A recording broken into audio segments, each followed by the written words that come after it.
Hey everybody, this is Coach K talking real hoops. This is episode 6. It's been a while, but here we are. It is January 16th, 2021, and with the events that I've kind of seen with the last week or so within the NBA, actually the last couple of weeks, um, I thought it was a good opportunity to talk about our episode today, an athlete's mentality, um, because we look at, oh man, why does this athlete, how come they're always winning? Whether it's an individual sport or a team sport, the mental approach to the game and the athlete's mentality is actually more important than the physical tools to me. And I'm going to speak to that in a minute. But how do you, as a coach, how do you build an athlete's mentality? Not everyone's a Michael Jordan and Kobe Bryant or Larry Bird, and they just have this mental toughness, mental approach to the game, um, um, always trying to take self-responsibility and prove themselves as a ball player and also improve those around them. So I'm going to try to talk about it from a coach's aspect as well, not just from a player's aspect.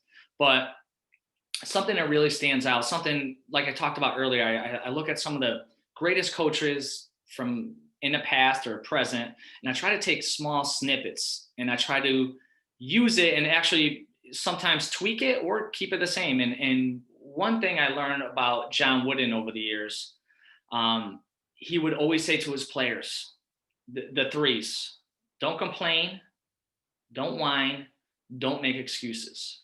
And that is, as a coach, using terminology to keep those three principles in mind with your ball players. Don't complain, don't whine, don't make excuses. Take personal responsibility and don't point the finger at your teammate, don't point the finger at your coach, your parents, whoever, and say, what can I do? What can I do to improve myself, improve my ball club? And you are going to have selfish ball players, guaranteed. I've almost every team I've coached, unfortunately, you're going to have those players that if they get their crossover in or they get their dunk in or they get their 20 points and they lose, they don't care. And it's unfortunate, but there's some players like that. And then there's some players that I have coached and I actually have been teammates of where they hate to lose. And one of my best friends, I remember myself and his other best friend were on the same fall league boys club team. We beat them in a regular season, and he wouldn't shake my hand at the end of the game.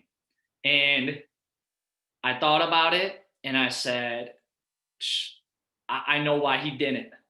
He hates to lose, and I wish I could coach, and I didn't take it personal. I didn't. And imagine you have 12 guys in a team like that hate losing like that. It's not the case, but you can try to, as a coach, instill that it's not just about you, it's about the team. And there's a lot that goes into being a successful athlete and a successful team.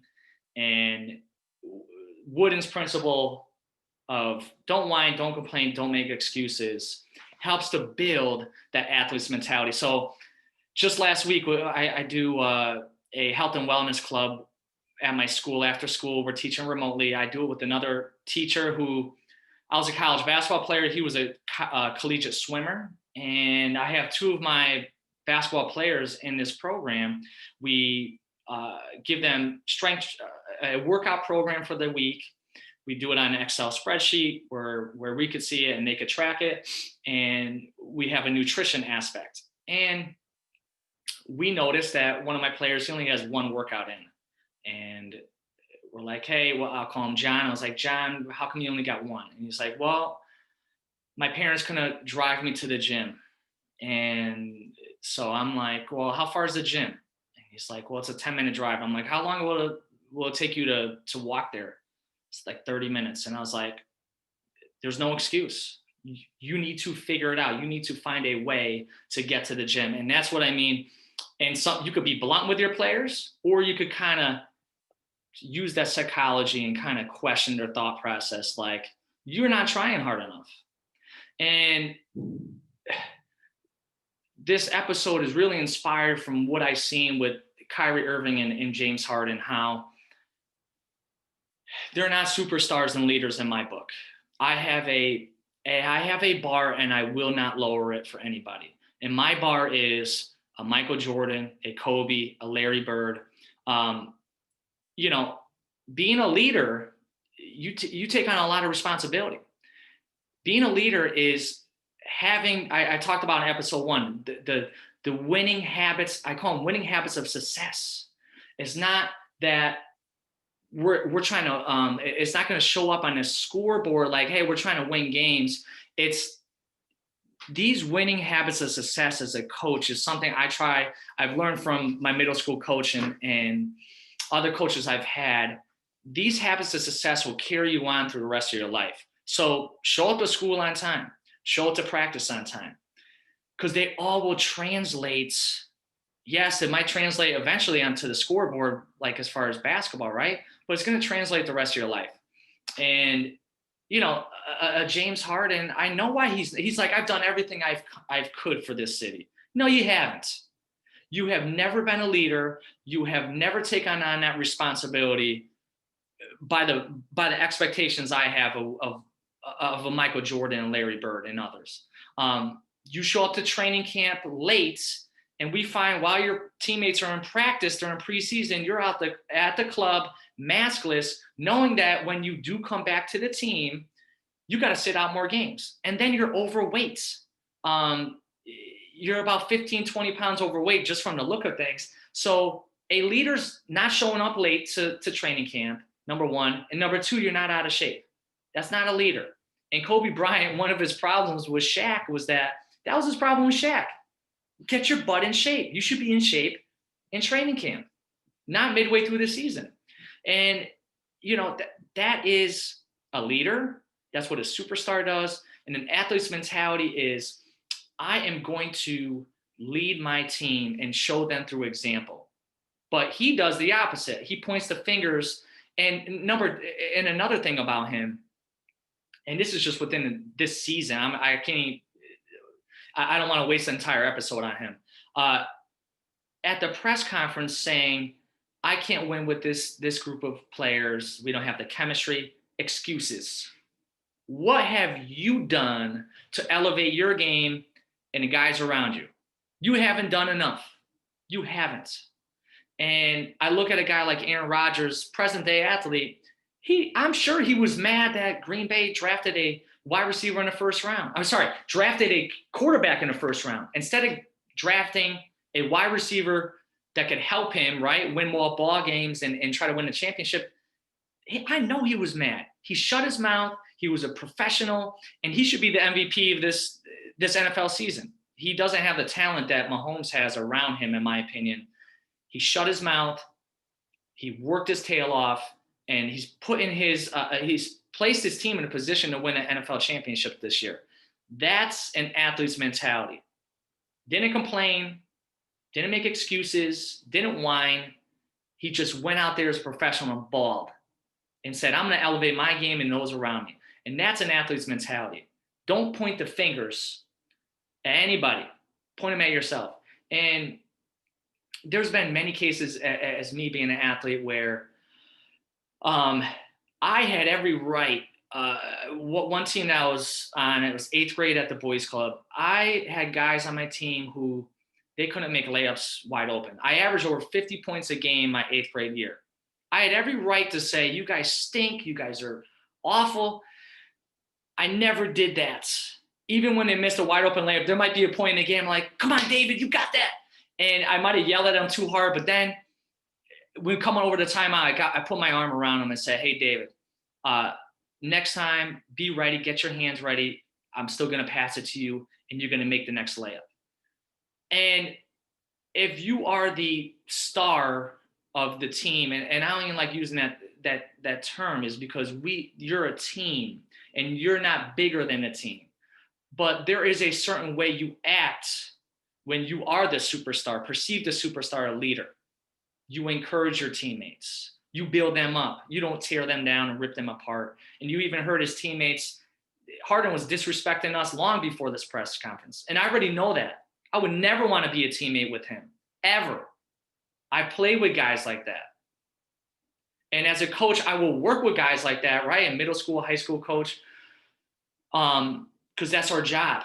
And even as a pro coach, it's really tough because that's a different topic, but some of these guys are very disrespectful to the game of basketball. They are.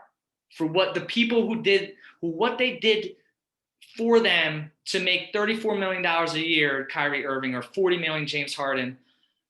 These guys had to work side jobs, not side jobs. They had to work full time in the off season, Bill Russell's era, because they didn't get paid as much, right? And other obstacles. They're just disrespectful to the game. So that athlete's mentality. Don't point the finger somewhere else, pointing at you and say, what can you do to elevate your game and those around you? And another instance for myself as an athlete, junior year, it was the second round of state playoffs. I had my worst game of the season. I was so upset. I'll never forget. It was 2 hours after the game. I thought I was the last one there. I was crying. Like, we literally lost a state championship because I realized not only did we lose, I played terrible. I let my guys down. And Coach Hewitt said to me, he's like, Martin, he's like, if everyone had the passion and desire to win like you, if we had all 12 guys like you, we wouldn't have lost out there tonight. And that stuck with me because I knew how much I wanted to win, and he knew it too, and my teammates, but I let my teammates down. I let them down. But what did I do from that point forth until the next season? I worked my tail off even harder in the off season.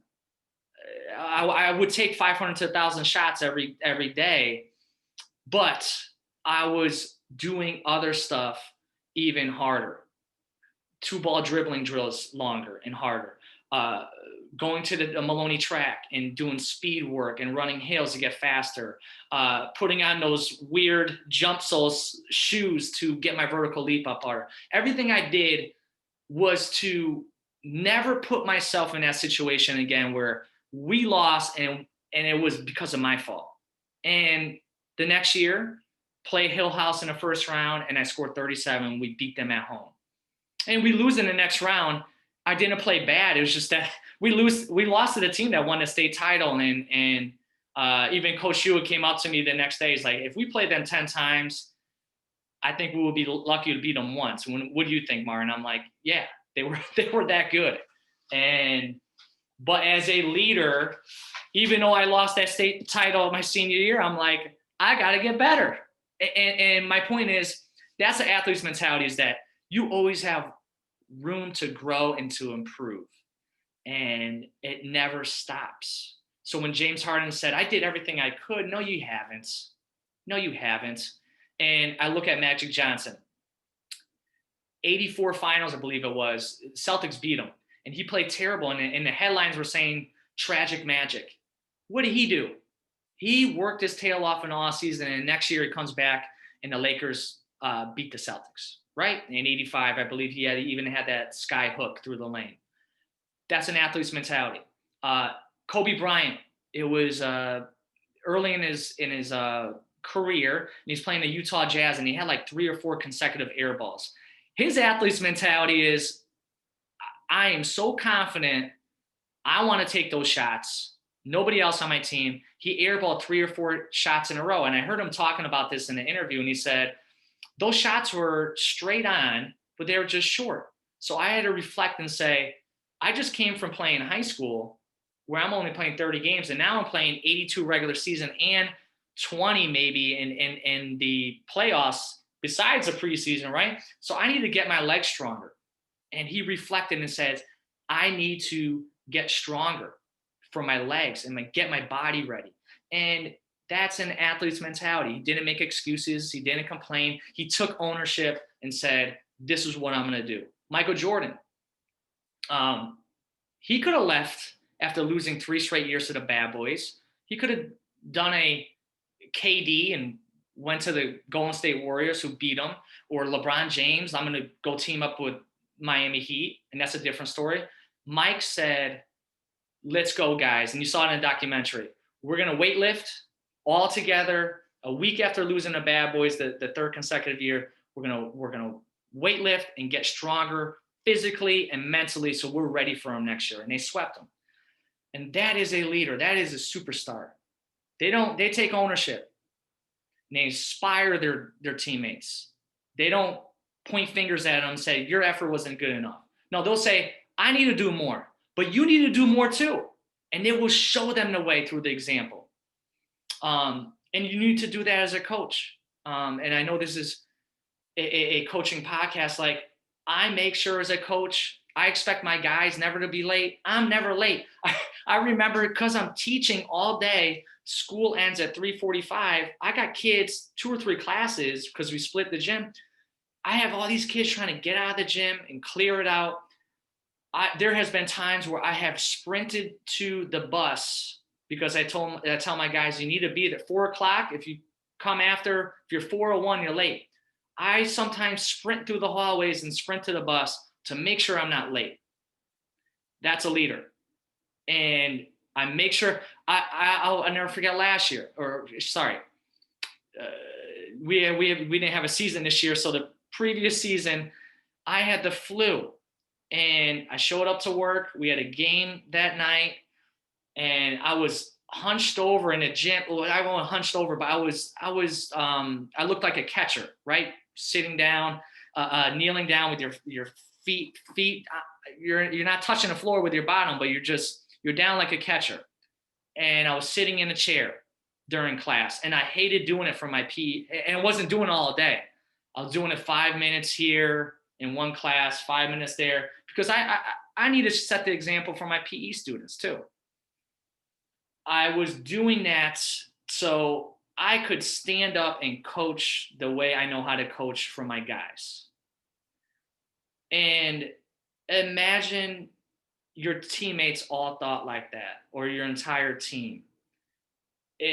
That's where you start seeing wonderful results. And it's not going to, who cares what the scoreboard says? When you got people on your team and organization that are giving everything they got, and literally giving everything they got, not just saying I gave everything I got. There's a difference. And I think of my father. I got 2 tickets when I was at Eastern Connecticut State University. Bill Russell came to my college. And when I got the second ticket, I immediately called my dad. I said, Dad, you got to come, a few nights from now, I got tickets to see Bill Russell. To this day, my dad and I both say the same thing. It's the most inspiring public speaking event I ever been to. It was almost 2 hours of him talking. I wish I had it videotaped or recorded to show what makes a winning team. And when you think of team, a family is a team. An actual team, a sports team's a team. A business, you're a team. And he talks about what it takes to be a winning organization, a winning team. And Bill Russell talks about all the attributes that go in as an athlete and as an organization to win 11 championships out of 13 years. And I know why. When I heard him talk, I know why he won 11 championships in 13 years, and why, if I want a center for this game out of the entire history of the NBA, I would take Bill Russell. And if you were there, you would know why. And you know why he beat Wilt Chamberlain year after year. He was all about team and winning. And he said, I had to sacrifice my game. And I knew if I sacrificed my game, we're going to get to the ultimate success and win the championship. He's like, I could bring the ball up the court. I could dribble up the floor, probably better than any other big guy and better than most guards. But I had the best point guard and best ball handler in the league with Bob Cousy. So I knew when I got the rebound, I'm going to throw it out to Cousy, and he's going to handle the ball. He's like, I could shoot from the outside, but I had Casey Jones and Sam Jones and other great shooters around me, so I'm not going to shoot as much. And he said, I'm going to focus on defense and rebounding and blocking shots, running the court. He sacrificed his game. He sacrificed his game knowing that we're trying to get to the ultimate goal. And when you're talking about if you got a few stars on your team, like the Nets now, you got KD and Harden and Kyrie Irving. I've never seen James Harden and Kyrie Irving sacrifice any part of their game. It's all about me. It's all about me. You think they're going to be happy if they don't get 25, 30 shots every night? And Steve Nash tells them, you need to lock up the best guard on the other team, James Harden. He's never played a lick of defense in his life, along with Kyrie Irving. Or, hey, we need you to rebound more. Kyrie Irving, we need you to distribute the ball more. And, hey, maybe they'll turn it around. Maybe they'll realize that they'll lose this year, and knowing them, they'll probably point the fingers at other people, not realizing that in order to win, you have to sacrifice. You have got to sacrifice. And it's not just sacrificing part of your game. It's to be a great athlete, you got to sacrifice giving up time with your family, giving up time with your friends. Kobe Bryant, sacrificing time with your teammates. I remember Allen Iverson asking him, they played each other in the game, and he's like, what are you doing after the game? Kobe's like, looked at him, he's like, I'm going to the gym. And AI's like, you don't want to go to the club? And Kobe's like, nah, I'll be at the gym. And he's a little extreme. But when you say you've done everything, you have not done everything when I'm putting you against Kobe and Mike and Bird and the likes of them. It's okay to call out your teammates in public if you are doing everything you should.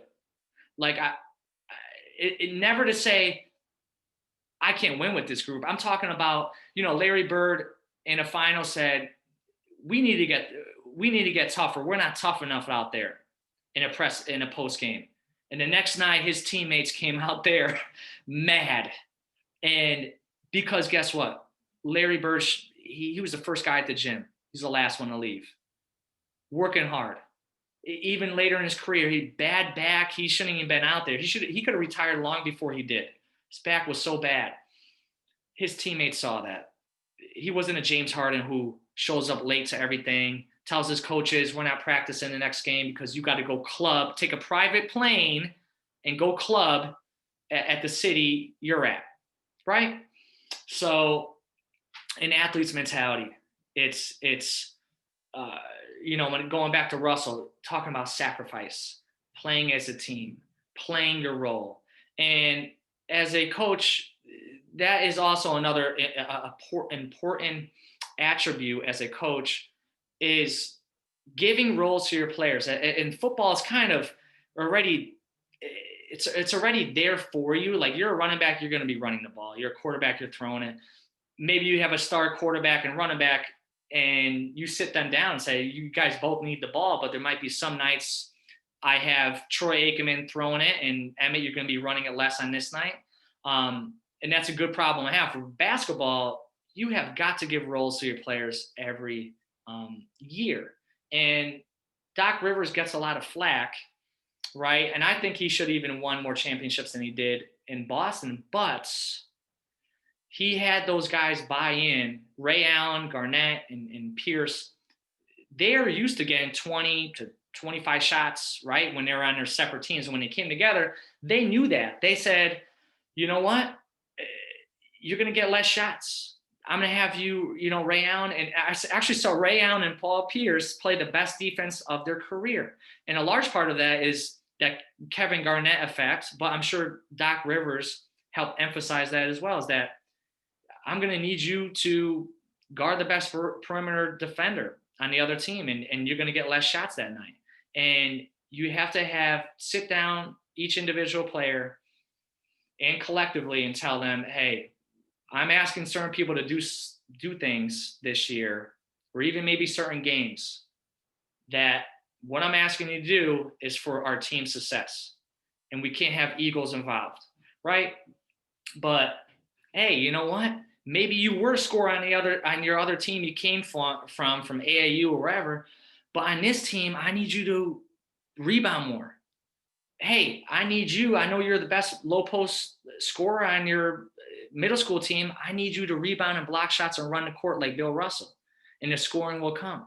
So that is another coaching aspect. You need to have your kids buy in, your team buy in, but also individual players to say, I need you to sacrifice. I need part of your game. And to realize that you could be out on the court every single minute if you're doing what I'm asking you to do. But, you know, not going into Kyrie Irving too long, but he's another one. A superstar leader just takes off 2 or 3 weeks, doesn't call his head coach or GM what's going on. Like the rest of us who are just have regular jobs, we don't have that luxury. We have to call up our boss and say, even me being a teacher, I can't just not show up. I have students relying on me. I have a staff relying on me. I have to call my principal, right? And I just really feel bad for the youth today, seeing really, really awful superstars and leaders. And I put that in air quotes, like a Kyrie Irving or James Harden. I'm just not used to those type of superstars and leaders. And we've had disgruntled leaders in the past, right, or superstars, but they didn't quit on their teammates or take off for 2 weeks in the middle of the season. Yeah, they probably asked for a trade, but they were still there and still practicing hard and still playing hard. It's just setting a bad precedence, and I refuse to lower my expectations. And you as a coach should as well. And if they don't like it, either you buy in and you work with them. And after a while, if they become a cancer to the team, do what Houston did. There's the door. And I unfortunately have had to do that with some players, that it was all about them. It wasn't about the team. And their own friends on the team, they're fine with that because they're about winning too. And you can either point the finger at Coach K or your parents or whoever, but in reality, you need to point your fingers at yourself and say, if I'm not getting enough playing time, I literally lay out criteria.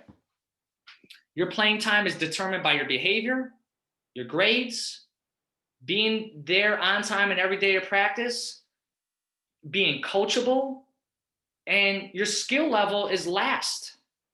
Literally last for me. So you can't do these other 4 things. These are effort, behavior, your grades, showing up there every single day on time, and then working hard in practice and being coachable. Anybody could do that. Anybody could do that. But kids, we're not helping our youth by lowering expectations. I refuse to lower my expectations, and so should you. And I literally give this criteria to the student athletes, and I give this criteria to the parents in a preseason meeting. And they could either point the fingers at me, or they could point the fingers at themselves and say, I need to step it up. And that's the rest of your life. And so I hope you like this episode today. So the main messages are an athlete's mentality, how to take self-responsibility and know that you have to do more. You have to do more, whether you're a superstar or not. Don't point the finger at your coach or your parent or the neighbor down the street. Take personal responsibility for your actions and know that you can always give more. Okay, so an athlete's mentality, my favorite, John Wooden, no complaining, no whining, no excuses, and how to build that within your players. So hope you enjoyed it. You take care. Bye now.